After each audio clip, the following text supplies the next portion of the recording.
If two offers hit the table at the same price and one is cash while the other one uses a loan, which one do you think most sellers would choose? And more importantly, why? And that's going to be the question we're considering in today's 2-Minute Tuesday. If you're new here, I'm Alex, and I have a quick favor to ask. Consider subscribing to the channel down below. When you subscribe, you're signing up for long-term value with weekly videos that break down real estate terms, give practical tips for buyers and sellers, and cover lifestyle and strategy factors that shape smart housing decisions. Now, the purpose of this series is to educate folks just like you so you can make more informed real estate decisions with clarity, not guesswork. And as I mentioned a moment ago, today we're going to be answering a question I hear quite often.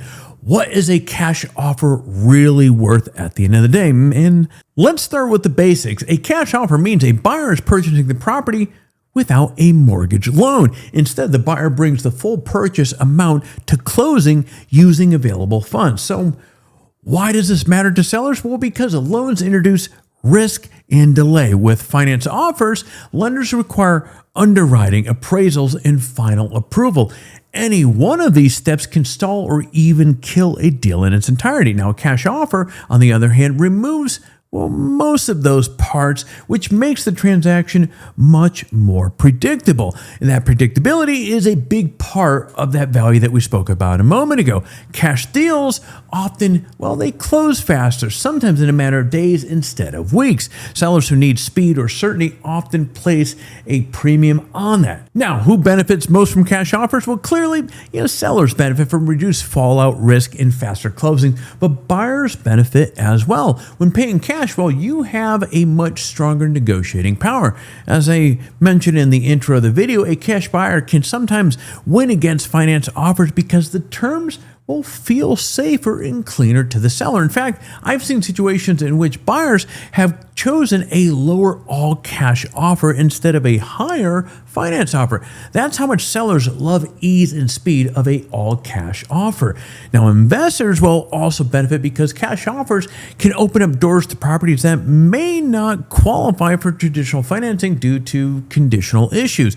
But let's talk about what cash is not. Cash is not automatically king at any price. Sure, buyers often take cash offers, but lower cash offers is not always better than a higher, well-qualified finance offer. Now, there's also pitfalls with this. Well, cash buyers sometimes skip inspections or contingencies to stay competitive, and they can backfire on them if any major issues show up later down the line.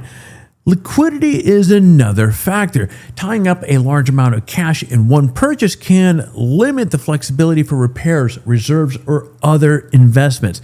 And also, proof matters. Sellers will expect verifications of funds. Without it, a cash offer is just a meaningless claim on paper. So what's the takeaway? Well, the real value of a cash offer is not just money, it's certainty and control.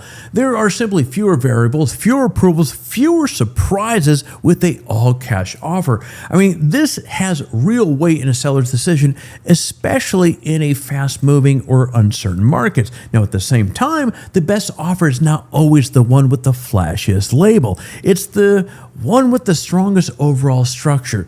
Terms, timing, contingencies, and buyer reliability often matter just as much whether financing is involved. And with that, you've got a quick walkthrough of cash offers. Thanks again for tuning into another 2-Minute Tuesday. Now, if this helps you clarify how cash offers are viewed in the real world, do me a favor and subscribe to the channel for weekly real estate insights that build long-term decision-making value. And as always, be sure to check or talk with your realtor about the best options moving forward for your specific situation. And if you happen to be in California looking to buy or sell or have questions in real estate in general, I'm a real estate agent right here in Orange County. Feel free to reach out to me. All my contact information will be below. But friends, I'm going to be shutting off my cameras and getting back to the grind. I will see you in the next video.